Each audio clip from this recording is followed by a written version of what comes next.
Today on The African Story. Last week, the hashtag End SARS took social media by storm. It was the massacre that shook the world. I tell you what has happened since the End SARS protest 3 years later. I also talk about America taking away its aid to Niger due to the military coup. The resources extracted from Africa are like the world's best kept secret.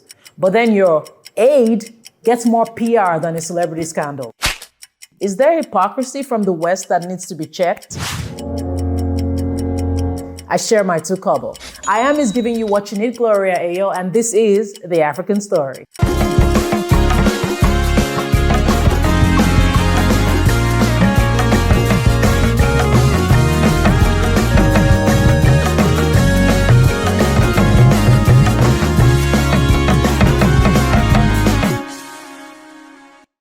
The End SARS movement was a movement against the Special Anti-Robbery Squad, also known as SARS, which is a unit of the Nigerian police.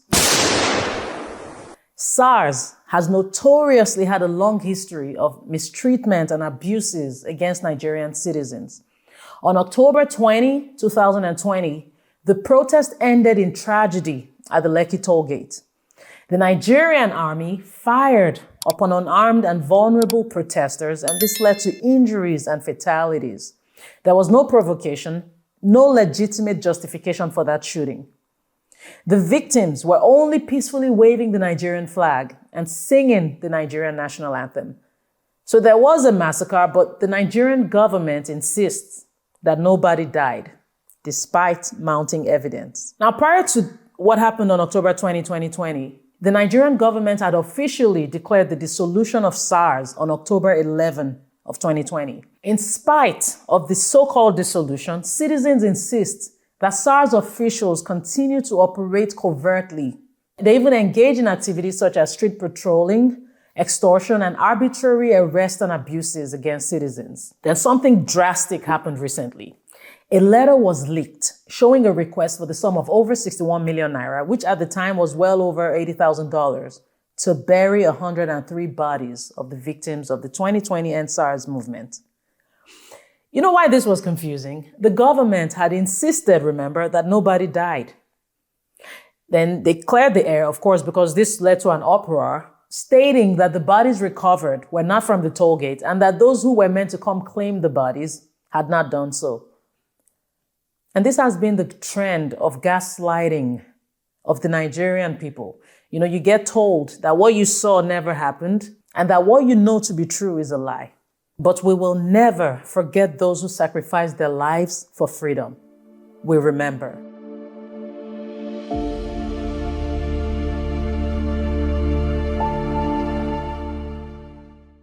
Now, I want to talk about the United States suspending aid to Niger due to the overthrow of Mohamed Bazoum. Okay, America, now you know I love you, but here's my two kobo.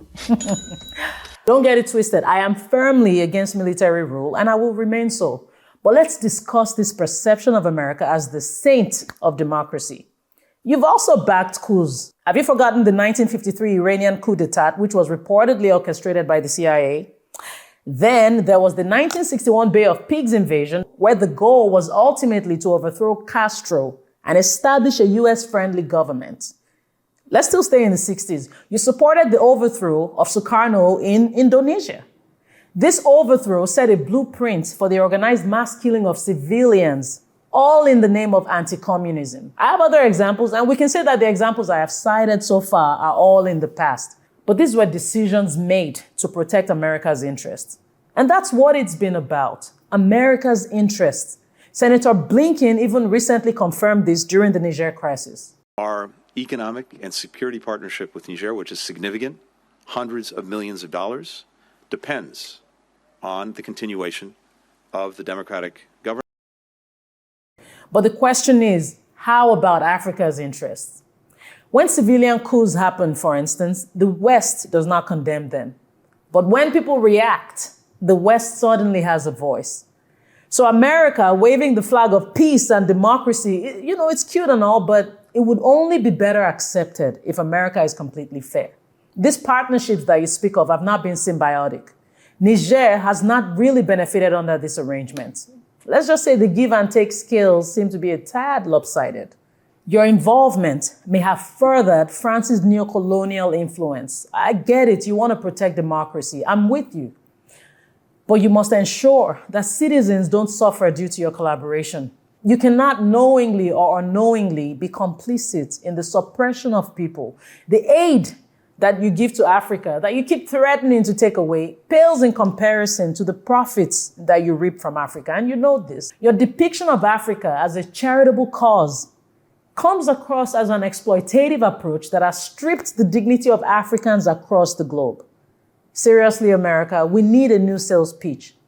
The irony is striking. The resources extracted from Africa are like the world's best kept secret. But then your aid gets more PR than a celebrity scandal. Please do not let our leadership mishaps confuse you, America. Africans are highly intelligent and self-reliant. What I see here is a case of the West appearing to share concerns about Russia and China's expanding influence in Africa. So it's like everybody wants to grab what they can. Russia's prospective role has garnered attention, and there is that possibility that the Wagner Group may continue to establish its presence regardless of the death of its leader, Yevgeny Prigozhin. Then there is the fear of China also taking over, which has led to the US pressuring South Africa, for instance, to stop using the Huawei network, citing security threats. The West condemns Russia's attack of Ukraine, but then the EU imports Russian natural gas, which helps fund that same war that's being condemned. And now Burkina Faso has signed a nuclear deal with Russia, and I bet the West is really panicking. But I do want to ask you though, Africa, is Russia truly the BFF you're looking for? Granted, Vladimir Putin has expressed that he would like peaceful resolutions, but do you really need Russia? Is the enemy of your enemy really your enemy? I will share my tukobo on this some other time. I don't take it for granted that you tuned in this week. Don't forget to like, share, and comment below. I love reading from you. Also hit that subscribe button for your weekly dose of premium African infotainment. I strive to present Africa to Africans, Africa to the world, and the world to Africa. Until I come your way again, stay true, stay kind, stay beautiful. This is The African Story. Ow!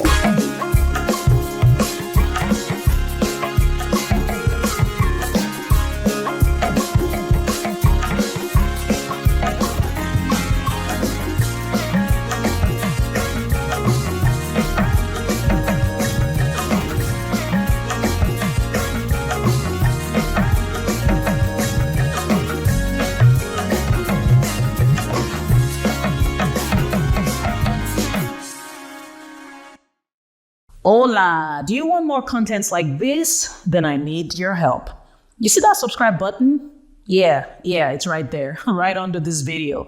All I need is a click. With your subscription, the algorithm becomes more favorable and it helps spread the word faster, and then I get encouraged to do even more contents like this. Get it? See? And please make sure you tell everybody you know to also subscribe. I truly appreciate you. Keep it locked.